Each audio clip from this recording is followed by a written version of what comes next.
எபிசோடோட ஸ்டார்டிங் சீன்ல நம்ம சட்டோரோவும் 18 வருஷத்துக்கு பின்னாடி டைம் டிராவல் பண்ணி இது டைம் டிராவல் இல்ல ரிவைவல் பண்ணி வந்திருக்கான்.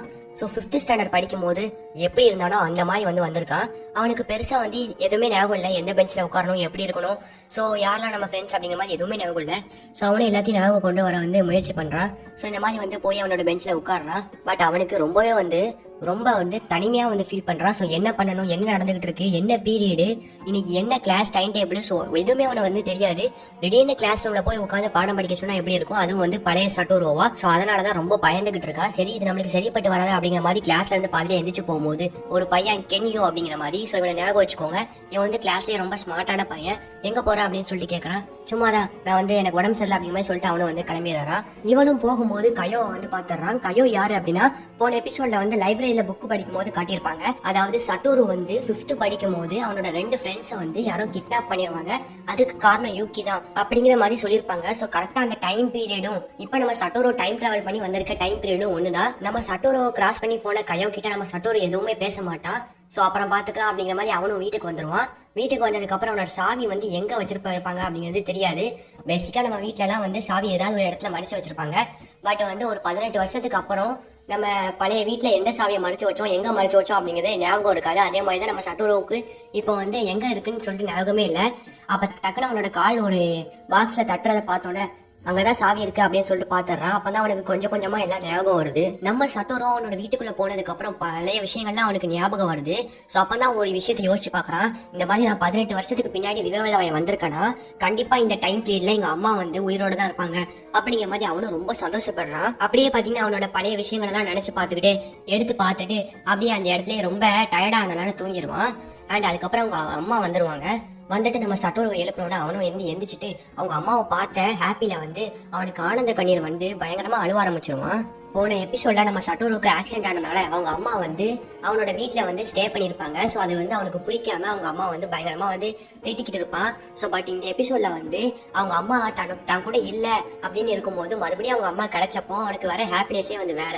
ஸோ அப்பதான் அவனுக்கு புரியுது, எனக்கிட்ட ஒரு பொருள் இருக்கும் போது அதோட வேல்யூ தெரியாது, இல்லாதப்பதான் அதோட வேல்யூ புரியுது அப்படிங்கிற மாதிரி அவனோட அம்மாவை ரொம்பவே வேல்யூபிளா நினைச்சு ஃபீல் பண்ணிக்கிட்டு இருக்கான். அண்ட் அடுத்த நாள் வழக்கம் போல அவன் ஸ்கூலுக்கு வந்துடுறான். இந்த மாதிரி நான் எல்லாருக்கிட்டையும் பேசி பழகினாதான் என்ன நடந்துகிட்டு இருக்கு அப்படிங்கிறது எனக்கு கொஞ்சம் தெரியும் அப்படின்னு சொல்லிட்டு எல்லாத்தையும் பேசிட்டு இருக்கான். அண்ட் அந்த இடத்துக்கு நம்ம கையவும் வந்துடுறா. இந்த இடத்துல அவர்கிட்ட போய் பேசலாமே அப்படிங்கிற மாதிரி பாக்குறான். பட் அவனால முடியல. சரி அப்புறம் பேசிக்கலாம் அப்படிங்கிற மாதிரி அவனும் விட்டுடுறான். அவனும் உள்ள போயிடுறான். அண்ட் நம்ம கிளாஸ்குள்ள வந்ததுக்கு அப்புறம் நம்ம சட்டோரோ இல்ல இந்த மாதிரி கையோவே பாத்துக்கிட்டு இருக்கா. அப்போ அவன் கையோ கால்ல ஒரு பயங்கரமான அடிபட்டிருக்கிறத நோட்டீஸ் பண்றான். அப்புறம் நம்ம சட்டோரோட ஃப்ரெண்ட்ஸ்லாம் இந்த மாதிரி கையோவையே பாத்துக்கிட்டு இருக்கே, உங்க 2 பேத்துக்குள்ளே ஏதாவது நடந்துகிட்டு இருக்கா அப்படிங்கிற மாதிரி நம்ம சட்டோரோவை போட்டு பயங்கரமா கேள்வி பண்ணிட்டு இருப்பாங்க. ஒருவேளை நீ அவனை லவ் பண்றதா இருந்தா சொல்லு, நீ இன்னைக்கே போய் அவகிட்ட பேசி பழகிற அப்படிங்கிற மாதிரி எல்லாரும் சொல்லிட்டு இருக்க. நம்ம கென்யவும் உன்னோட கிரஷ் ஆவா அப்படிங்கிற மாதிரி கேட்கறான். இல்ல அப்படிலாம் ஒண்ணும் இல்ல, பட் அவளை எனக்கு பிடிக்கும் அப்படிங்கிற மாதிரி சொல்லிடுறான். ஓ அப்படியா, சரி ஓகே அவட்ட போய் பேசிடு அப்படின்னு சொல்றாங்க. அவங்க சொன்ன மாதிரி நம்ம சட்டோரவும் கையோட்ட பேசுறதுக்காக போயிடுறான். இந்த மாதிரி நான் போற வழியில உன்னை பார்த்தேன், அப்பதான் தெரிஞ்சிச்சு சரி உன் கூட பேசலாமேன்னு சொல்லிட்டு. அப்புறம் தான் எனக்கு புரிஞ்சிச்சு நம்ம 2 பேரும் ஃப்ரெண்ட்ஸா இருந்தா நல்லா இருக்குமே அப்படிங்கிற மாதிரி.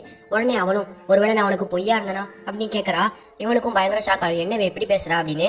சரி ஓகே ஃப்ரெண்ட்ஸா இருப்போமா வேணாமா அப்படின்னு சொன்னோன்னே, நீ எனக்காக ஒரு கொலை பண்ணணும், அப்ப நம்ம 2 பேரும் ஃப்ரெண்ட்ஸா இருக்கலாம் அப்படிங்கிற மாதிரி அவனும் சொல்லிட்டு அந்த இடத்துல இருந்து போறா.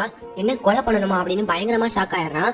அண்ட் இது எல்லாத்தையுமே பாத்தீங்கன்னா நம்ம சட்டோரோட அண்ணன் இல்ல யூகி அவன் பாத்துக்கிட்டு இருக்கான். அடுத்த நாள் ஸ்கூலுக்கு வந்ததுக்கு அப்புறமும் நம்ம கையோ சொன்னதை பத்தியே நம்ம சட்டோரோ யோசிச்சுக்கிட்டு இருக்கான். அண்ட் நம்ம ஃப்ரெண்ட்ஸும் பாத்தீங்கன்னா நம்ம சட்டோரோ கிட்ட இந்த மாதிரி போய் உன் லவ் சொல்லிட்டே அப்படிங்கிற மாதிரி பயங்கரமா கிண்டல் பண்ணி பேசிட்டு இருப்பாங்க. டேய் நான் ஒன்னும் அப்படிலாம் சொல்லலாடா அப்படிங்கிற மாதிரி நம்ம சட்டோரோவும் பேசிட்டு இருப்பான். உடனே அவங்க கேட்க மாட்டாங்க, நீ லவ்வா சொல்லிட்டியா, என்ன 2 பேரும் நேத்து கை கோர்த்துக்கிட்டே வீட்டுக்கு போனீங்களா அப்படிங்கிற மாதிரி பயங்கரமா கேட்டுக்கிட்டு இருக்க. நம்ம கென்யவும் அவன் தான் எதுவும் நடக்கலான்னு சொல்றாங்களா, விடுங்க அவனை போட்டு எதுக்கு டார்ச்சர் பண்றீங்க, அவனோட பர்சனல் விஷயம் அப்படிங்கிற மாதிரி சொல்லி எல்லாரோட வாயை அடைக்கிறான். அண்ட் நம்ம சட்டோருக்கு பயங்கர சந்தோஷம், ரொம்ப தேங்க்ஸ் அப்படிங்கிற மாதிரி நம்ம கென்யாவை பாக்குறான். இருந்தாலும் சொல்லல. சோ அடுத்த சீன்ல தேங்க்ஸ் சொல்லிடுமே அப்படிங்கிறதுக்காக கென்யாவு கிட்ட ஸ்கூல் முடிஞ்சோன்னா போய் பேசுறான். நம்ம கென்யாவும் சட்டோரோவை பார்த்து, நேத்து நீ கையோ கிட்ட போய் பேசுறதுக்கு அவன் என்ன சொன்னான்னு எனக்கு தெரியல, பட் உனக்கு அவளை ரொம்பவே பிடிச்சிருக்குன்னு மட்டும் எனக்கு தெரியுது. நான் வேணா உனக்கு ஒரு ஹெல்ப் பண்றேன், நான் ஒரு மேகசின் சொல்றேன், அந்த மேகசினை போய் படிச்சு பாரு, அதுலதான் எல்லா விஷயமே இருக்கு அப்படிங்கிற மாதிரி அவனும் ஒரு ஹிண்ட் மாதிரி கொடுக்குறான். சரி என்னதான் இருக்குன்னு அப்படிங்கிற மாதிரி அவனும் அந்த மேகசின் எடுத்து படிச்சு பாக்குறான் வீட்டுல உட்காந்து. அப்புறம் தான் தெரியுது நம்ம சட்டோரோவுக்கு அது கையோ எழுதின மேகசின்னு சொல்லிட்டு. சரி அப்படின்னு சொல்லிட்டு தொடர்ந்து வாசிக்க ஆரம்பிக்கிறான். நான் வாழ்ந்துகிட்டு இருக்க வாழ்க்கை என்ன வாழ்க்கைனே தெரியல, எனக்கு சுத்தமா பிடிக்கவே இல்லை, ஒவ்வொரு நிமிஷமும் நரகத்துக்கு சமமா இருக்கு. எனக்கு என்னோட ஆசை என்னன்னா என்னோட அப்பா அம்மா ஸ்கூலு ஃப்ரெண்ட்ஸ் யாருமே இருக்கக்கூடாது. என்னை டிஸ்டர்ப் பண்றவங்க இந்த உலகத்திலே இருக்கக்கூடாது. இல்ல நான் அவங்க கிட்ட இருந்து பிரிஞ்சு போய் ஏதாவது ஒரு தனிமையான இடத்துல இந்த கிளைமேட் எல்லாம் ரசிக்கிற மாதிரி ஒரு அழகான இடத்துல பீஸ்ஃபுல்லா வாழணும்னு ஆசையா இருக்கு. பட் அதெல்லாம் நடக்குமான்னு தெரியல. அப்படிங்கிற மாதிரி வாழ்க்கையை வெறுக்கிற நிலைமையில ரொம்பவே யோசிச்சு ஃபீல் பண்ணி எழுதுன மாதிரி அந்த வார்த்தைகள்லாம் இருக்கிறத பார்த்துட்டு நம்ம சட்டோரு வந்து கண்டிப்பா நம்ம கயோவுக்கு ஏதோ ஒரு பிரச்சனை இருக்கு, அவ யாராலையோ அபியூஸ் பண்ணப்பட்டிருக்கா அண்ட் அந்த காயத்தை பார்க்கும்போது எனக்கு அப்படிதான் தோணுது அப்படிங்கிற மாதிரி நம்ம சட்டோரவும் சொல்றான். அடுத்த சீன்ல நம்ம சட்டோரவும் சாப்பிட போறான். அப்பா அவனோட அம்மா கிட்ட இந்த மாதிரி என்னோட பர்த்டே வந்து வரப்போகுது, ஸோ அதனால என்னோட ஃப்ரெண்ட்ஸ்லாம் என்னோட பர்த்டே பார்ட்டிக்கு இன்வைட் பண்ணலாமா, நம்ம ஒரு பார்ட்டி மாதிரி என்னோட பர்த்டேக்கு செலிப்ரேட் பண்ணுவோம் அப்படிங்கிற மாதிரி அவங்க அம்மா கிட்ட கேட்கறான். சரி எத்தனை ஃப்ரெண்ட்ஸ் அப்படின்னு கேட்கறாங்க. பெருசாலாம் இல்ல, வெறும் 5 பேர் தான் அப்படிங்கிற மாதிரி சொல்றான். என்ன சட்டோரோ, இதுக்கு முன்னாடி நீ இந்த மாதிரி பார்ட்டியை பத்தி நான் பேசினதே இல்லை.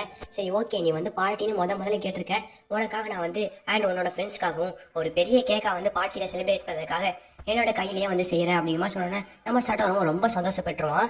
அடுத்த நாள் நம்ம சட்டோரவும் ஸ்கூல் முடிஞ்சோட கயோவை பாக்குறதுக்காக வந்திருப்பான். அண்ட் கயோ வந்து பார்க்ல இருக்கிறத பாத்துருவான். சரி அப்படின்னு சொல்லிட்டு கயோ கிட்ட பேசுறதுக்காக அவனும் வந்து போவான்.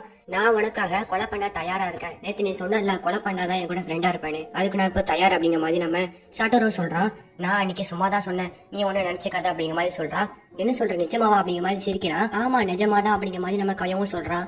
நம்ம சட்டோரவும் அவனோட மனசுக்குள்ள இந்த மாதிரி இந்த இடத்துலதான் கையோ வந்து 18 வருஷத்துக்கு முன்னாடி செத்து போனா, அதாவது இந்த நேரத்துல. பட் இன்னைக்கு நைட்டு நான் இங்க அவகிட்ட வந்து ரிவவலாய் வந்து பேசுறதுனால அவளோட சாவு என்னால தடுக்கப்பட்டிருக்கு. அண்ட் அவ வீட்டுக்கு போனா பயங்கரமா ஏதோ ஒரு தொந்தரவை வந்து அனுபவிச்சுக்கிட்டு இருக்கா. ஒருவேளை அது வந்து அவனோட அம்மா வந்து பயங்கரமா டார்ச்சர் பண்றாங்களோ என்னவோ, அது எனக்கு தெரியல. பட் கயோவை டார்ச்சர் பண்றவங்க யாரு அண்ட் இந்த கிட்னாப்பருக்கு காரணம் யாரு, எங்க அம்மாவை கொண்டவங்க யாரு, இது எல்லாத்தையுமே நான் ரிவைவலாகி வந்ததுக்காக கண்டுபிடிச்சே தீருவேன் அப்படிங்கிற மாதிரி அவனும் தன்னோட பர்த்டே பார்ட்டி இன்விடேஷன் எடுத்துட்டு நம்மளோட கயோ கிட்ட கொடுக்குறான். கயோவும் ரொம்பவே சிரிச்சுக்கிட்டு அதை வாங்குறான், ரொம்ப ஹாப்பியா ஃபீல் பண்றா. ஸோ அவனும் வந்து நம்ம சட்டோரோவை உண்மையா நம்ப ஆரம்பிச்சுட்டா. அதுக்கப்புறமா இந்த எபிசோட இப்படியே வந்து முடிக்கிறாங்க. ஸோ